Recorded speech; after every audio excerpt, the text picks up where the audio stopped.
किसी भी ऑब्जेक्ट के अंदर चार्ज है या नहीं, इस बात को पता करने के लिए हमारे पास एक उपकरण है, एक इंस्ट्रूमेंट है जिसका नाम है गोल्ड लीफ इलेक्ट्रोस्कोप।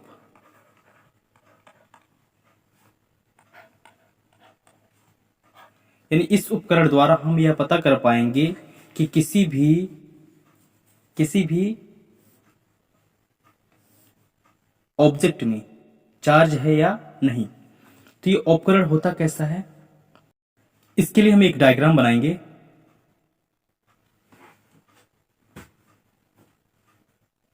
एक जार नुमा पात्र होता है,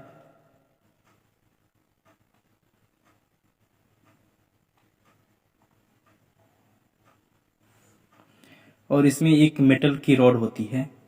मान लीजिए कि एक मेटल की, यहाँ पे एक मेटल का यहाँ पे बॉल है, और इसको हम एक रॉड की सहायता से क्या करते हैं, यहाँ पे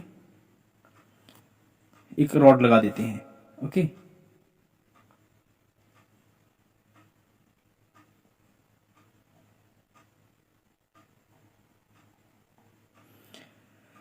और इस रॉड पे हम क्या करते हैं कि एक गोल्ड की लीफ, इस सोने की पतली पन्नी यहाँ पर हम चिपका देते हैं, लगा देते हैं।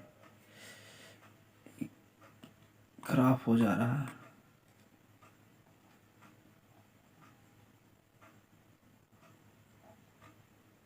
ओके, और इसमें हम क्या करते हैं कि एक जिस ऑब्जेक्ट में हमें पता करना है कि इसमें चार्ज है कि नहीं है ना। तो मान लीजिए कि हमारे पास ऑब्जेक्ट है, इसमें पॉजिटिव चार्ज था। तो जब हम भी इसको इसके समीप लाएंगे, इसको टच नहीं कराते, इसके समीप लाते हैं, तो इसका जो निगेटिव चार्ज है वो क्या हो जाएगा, इसके अंदर जो निगेटिव चार्ज है वो पूरा अट्रैक्ट होके इसके पास आ जाएगा। तो जो इसका पॉजिटिव चार्ज बचेगा वो क्या होगा, इससे रिपल्स होगा, यानी इसके प्रतिकर्षित होकर कहाँ पे जाएगा, गोल्ड लीफ में जाएगा, यहाँ पे। और ये क्या हो जाएगा, एक दूसरे से, ये जो पत्ती है एक दूसरे से क्या हो जाएगा, विपरीत दिशा में क्या करेंगे, मूव करेंगी, है ना। यानी दोनों में गैप आ जाएगा, है ना। इससे अगर यहाँ पे हम नेगेटिव रोड लेते है ना, तो यहाँ पे क्या होता कि जितने भी पॉजिटिव चार्ज होते क्या होते, ऊपर आ जाते अट्रैक्ट होके, और यहाँ पर सिर्फ और सिर्फ क्या रह जाता, नेगेटिव चार्ज रह जाता, और नेगेटिव चार्ज होने की वजह से दोनों पत्ती के बीच क्या होता, गैप आ जाता है ना। तो गैप आने की वजह से, तो इसमें इस इंस्ट्रूमेंट के द्वारा हम ये पता कर सकते हैं कोई बॉडी क्या है, चार्ज है, लेकिन उस पर किस प्रकार का चार्ज है ये हमें नहीं पता कर पाएंगे। यानी इसकी लिमिटेशन क्या होगी या लिमिट क्या होगी कि हम सिर्फ और सिर्फ मतलब चार्ज का नेचर, चार्ज का जो नेचर होता है उसको हम नहीं बता पाएंगे कि यानी ऋण आवेशित चार्ज है या फिर धन आवेशित चार्ज है, ये हम नहीं बता पाएंगे, है ना। इसके बाद हम और कुछ देखेंगे। मान लीजिए कि कोई चार्ज है जिसमें किसी प्रकार का स्पीड नहीं है, यानी क्या है, ये स्पीड इसमें नहीं है। तो स्पीड नहीं है तो यानी चार्ज क्या है, स्टेबल कंडीशन में। जब स्टेबल कंडीशन में होगा तो यानी इसके अंदर सिर्फ और सिर्फ क्या होगा, ओनली इसके अंदर हम क्या पाएंगे, इलेक्ट्रिक फील्ड पाएंगे, है ना। यानी अगर चार्ज स्टेबल है, उसके अंदर कोई भी मूवमेंट नहीं है, तो वो सिर्फ और सिर्फ कैसा नेचर, उस मतलब वो क्या चीज शो करेगा, सिर्फ और सिर्फ इलेक्ट्रिक फील्ड शो करेगा, है ना। और अगर देखा जाए तो अगर किसी चार्ज में अगर वो कांस्टेंट वेलोसिटी से क्या कर रहा है, मूव कर रहा है, कांस्टेंट वेलोसिटी से मूव कर रहा है, तो इसके अंदर इलेक्ट्रिक फील्ड तो रहेगा ही, साथ में इसके अंदर क्या रहेगा, मैग्नेटिक फील्ड भी रहेगी, इसे हम कैपिटल बी से प्रदर्शित करते हैं, है ना। और मान लीजिए कि कोई चार्ज है, उसकी जो वेलोसिटी है वेरिएबल है, वेरी कर रही है ना, या फिर कह सकते हैं कि उसकी जो वेलोसिटी है वो कांस्टेंट नहीं है। कांस्टेंट का मतलब होता है एक समान वेलोसिटी। तो ये चीज जो है इलेक्ट्रिक फील्ड तो दर्शाएगा ही, साथ में ये वेरिएबल मैग्नेटिक फील्ड को भी दर्शाएगा, और साथ में ये इलेक्ट्रोमोटिव या फिर कह सकते हो इलेक्ट्रोमैग्नेटिक वेव को भी शो करेगा, है ना। तो कुछ चार्ज के बारे में हमने जानकारी लिया। आगे हम देखेंगे कि जब किसी कंडक्टर को या फिर जब किसी मटेरियल को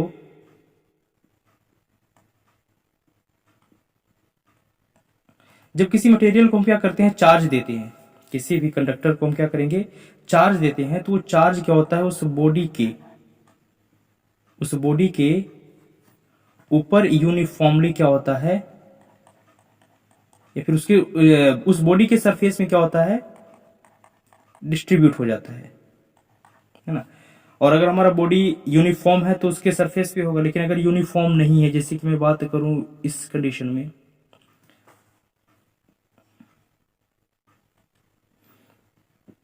इस प्रकार से, तो यहां पे चार्ज तो सरफेस पे ही डिस्ट्रीब्यूट होगा, किंतु किंतु किंतु यहां पे एक रूल्स होता है, यानी जो सरफेस चार्ज डेंसिटी होती है, सरफेस चार्ज डेंसिटी का मतलब ये होता है कि किसी भी यूनिफॉर्म या फिर किसी भी बॉडी के सरफेस में जो चार्ज का डिस्ट्रीब्यूशन होता है,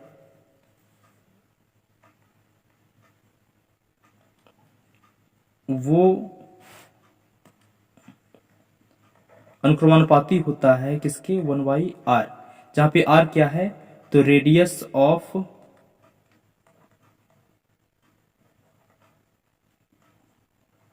कर्वेचर, है ना। यानी कहने का मतलब कि जैसे यहां पर मैं अगर इस कर्व को लेकर एक सर्कल ड्रॉ करूं तो ये क्या होगा, कुछ बड़ा होगा, बट यहाँ पे क्या होगा, अगर मैं इस पॉइंट के लिए क्या करूं, एक सर्कल ड्रॉ करूं तो बहुत छोटा होगा, यानी इसका रेडियस क्या होगा, बहुत ज्यादा छोटा होगा। तो रेडियस अगर छोटा होगा तो यहाँ पे चार्ज डेंसिटी क्या होगी, ज्यादा होगी, तो यहाँ पे चार्ज बहुत सारे पाए जाएंगे, है ना।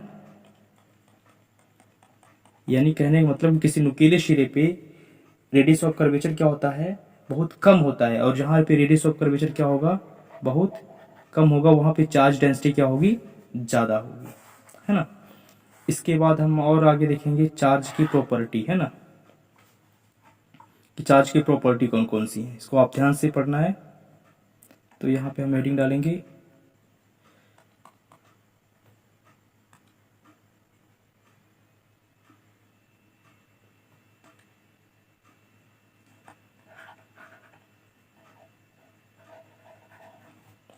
चार्ज की प्रॉपर्टीज, है ना। इसमें से हम पहला देखेंगे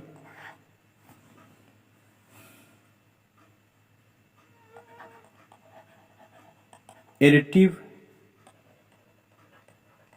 नेचर ऑफ चार्ज, यानी आवेश की बीजीय योग प्रकृति कहते हैं इसको हिंदी में, आवेश की बीजीय योज प्रकृति। इसका मतलब ये होता है कि अगर किसी भी बॉडी के अंदर मान लीजिए बहुत सारे क्या है, चार्ज हैं, जैसे Q1 हो गया प्लस का, Q2 हो गया माइनस का, Q3 हो गया माइनस का, Q5 हो गया प्लस का, तो बहुत सारे क्या है इसमें चार्ज हैं, है ना। तो अगर मैं यहाँ पे बात करूँ टोटल चार्ज की, तो यहाँ पर हम क्या बोलेंगे कि चार्ज जो होती है कि चार्ज को मतलब एक स्केलर क्वांटिटी की तरह कंसीडर किया जाता है। तो इसको जब हम टोटल निकालेंगे तो विद साइन क्या करेंगे, जोड़ देंगे। जैसे यहाँ पे plus Q1 minus Q2 plus minus का Q3 प्लस Q5, है ना। यानी टोटल चार्ज क्या है, ये है। यानी किसी भी बॉडी के अंदर जो कुल चार्ज होता है उसको निकालने के लिए हम जितने भी चार्ज होंगे विद साइन हम क्या करेंगे, उनको सबको ऐड कर देंगे, तो हमें क्या आ जाएगा, टोटल चार्ज निकल के आ जाएगा, है ना। टोटल चार्ज निकल के आ जाएगा। यानी कहने का मतलब जो चार्ज होता है वो ईओज के नियम को, यानी बीजी ईओज के नियम को फॉलो करता है ना। दूसरी जो प्रॉपर्टी है चार्ज की, दूसरी जो प्रॉपर्टी है चार्ज की, उसको हम देखेंगे, वो होता है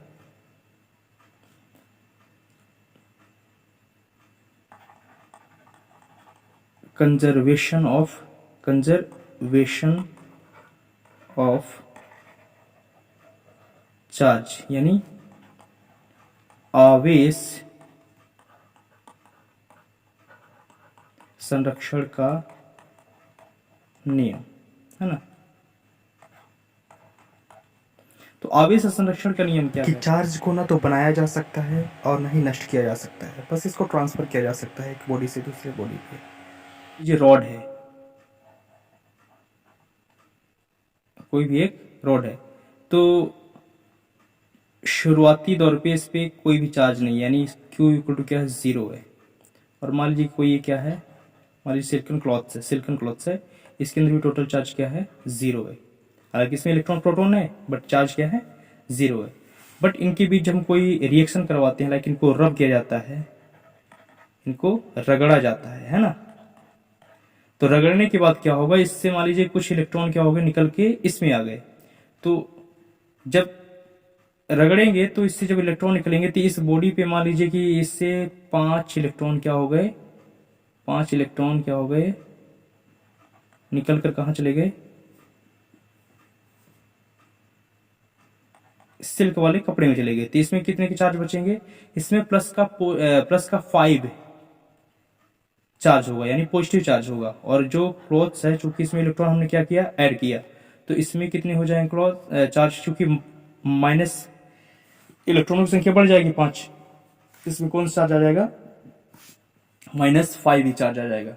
तो यहाँ इस केस में प्रारंभिक जो सिचुएशन थी, ये जो सिचुएशन थी प्रारंभिक ये वाली, इसमें हम देखेंगे टोटल चार्ज, अगर यहाँ पे हम देखते हैं तो टोटल चार्ज, तो टोटल चार्ज का मतलब क्या है, टोटल चार्ज जोड़ दें, है ना, तो क्या आ जाएगा, Q इक्वल टू 0 आ जाएगा, है ना। लेकिन यहाँ पर देखिए पहली बॉडी पे चार्ज कितना है, तो टोटल अगर मैं नेट चार्ज निकालूं तो क्या आएगा, 5e माइनस, सॉरी प्लस करना क्योंकि मैं निकालना है, -5 इलेक्ट्रॉन। तो यहाँ पर क्या आ जाएगा, 5e माइनस 5e, और क्या आ जाएगा, 0 आ जाएगा। यानी पहले भी टोटल चार्ज क्या था, 0 था यहाँ पर, और लास्ट में भी क्या है, टोटल चार्ज 0 है ना।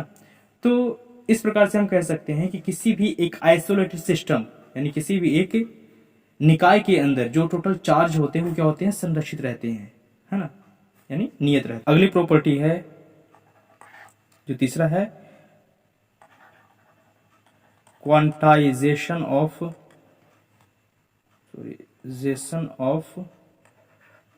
चार्ज, यानी आवेश का क्वांटीकरण, आवेश का क्वांटीकरण। तो आवेश के क्वांटीकरण से क्या तात्पर्य है, तो इसका मतलब ये होता है कि अगर हम किसी भी बॉडी पे चार्ज को ट्रांसफर करते हैं या चार्ज लेते हैं या देते हैं, तो चार्ज जो होता है हमेशा एक इलेक्ट्रॉन के पूर्ण गुणज के रूप में ही जाएगा, है ना। यानी कहने का मतलब किसी भी बॉडी के अंदर जो टोटल चार्ज होता है या फिर जितना ट्रांसफर कर सकता है, वो हमेशा क्या करेगा, इंटीजर के इलेक्ट्रॉन, एक इलेक्ट्रॉन और इंटीजर के मल्टीपल का ही हो सकता है ना, जो प्लस माइनस हो सकता है, और एक इलेक्ट्रॉन, है ना। यानी कहने का मतलब कि जो चार्ज है उसका ट्रांसफर कभी भी हाफ या फिर फ्रैक्शन में नहीं हो सकता, हमेशा कहे में होगा, इंटीजर में होगा। इंटीजर का मतलब होता है पूर्णांक। जैसे कि अगर मैं आपसे सवाल करूं कि आपकी क्लास में कितने बच्चे हैं, तो आप क्या बताओगे, 10, 15, 20, ऐसा तो नहीं बोलोगे कि आपके विद्यालय में या फिर आपकी क्लास में -5.5 बच्चे हैं या 10.5 बच्चे हैं, है ना।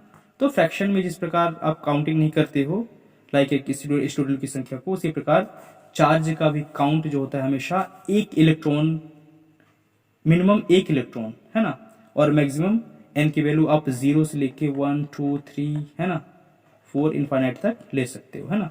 तो किसी भी एटम या किसी भी परमाणु में, वस्तु में जो इलेक्ट्रॉनों की संख्या होती है हमेशा एक इलेक्ट्रॉन का पूर्ण गुणज होता है। तो अगर मैं आपसे बात करूं कि आवेश का क्वांटीकरण, है ना, को परिभाषित कैसे कर सकते हैं, तो यानी इसका मतलब ये होता है कि प्रत्येक आवेशित पदार्थ पर आवेश की मात्रा एक इलेक्ट्रॉन पर आवेश की मात्रा के पूर्ण गुणज के रूप में ही होता है ना। समझ में आया? तो इस प्रकार से इस फॉर्मूला को आपको ध्यान में रखना है। ये बहुत ही इंपॉर्टेंट फॉर्मूला है, इसका यूज हम आगे क्वेश्चन में करेंगे, है ना। और अगली प्रॉपर्टी देखा जाए तो अगली प्रॉपर्टी है इनवेरियंस ऑफ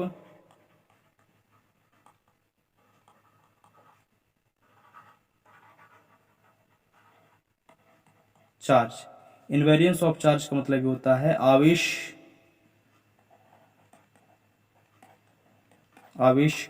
का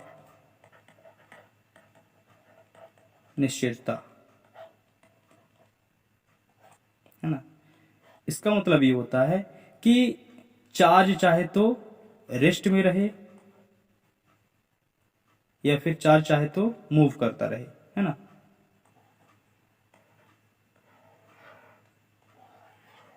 है ना। इसके चार्ज की जो परिमाण या इसका जो वैल्यू होता है, इसके वैल्यू में कोई भी परिवर्तन नहीं होगा, वो निश्चित ही रहेगा, है ना। हालांकि ऐसा द्रव्यमान के केस में नहीं होता। द्रव्यमान के केस में क्या होता है कि अगर कोई वस्तु मूव कर रही है तो मान लीजिए उसका द्रव्यमान क्या है, मूव करते हुए वस्तु का द्रव्यमान m है और उसका रेस्ट मास m0 है, तो उसका टोटल जो मूव करते हुए द्रव्यमान होगा क्या होगा, v² जहाँ पे v² क्या होता है, ऑब्जेक्ट की दूरी होती है। तो द्रव्यमान क्या होता है कि स्पीड में अलग होता है और रेस्ट में अलग होता है, बट चार्ज के साथ ऐसा नहीं होता। चार्ज चाहे तो रेस्ट में रहे चाहे वो मूव करता रहे, चार्ज की वैल्यू हमेशा नियत रहती है, निश्चित रहती है ना। ये चीज है। आगे जानकारी ये है कि किसी वस्तु में अगर मास है, मास मतलब द्रव्यमान, तो जरूरी नहीं कि उस पर क्या हो, चार्ज हो। गलत का चिन्ह है, इसका मतलब यह है कि जरूरी नहीं कि उसके अंदर क्या हो, चार्ज हो, है ना।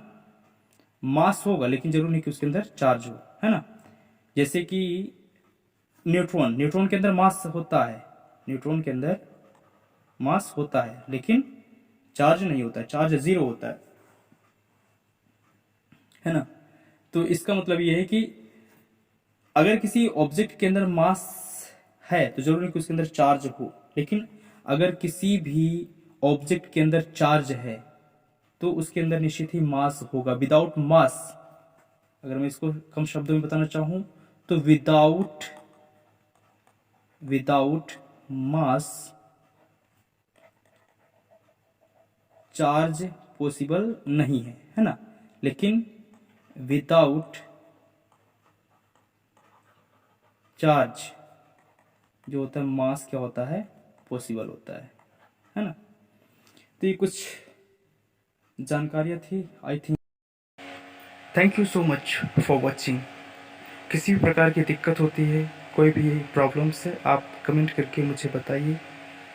हाँ, पहली बार मैं वीडियो क्रिएट कर रहा, सो बहुत सारे इश्यूज़ हैं मेरे साथ। सो मैं कोशिश करूँगा कि आगे चल के जो भी प्रॉब्लम्स हैं, जो भी दिक्कतें हैं वो ठीक हो जाएं। So thank you so much.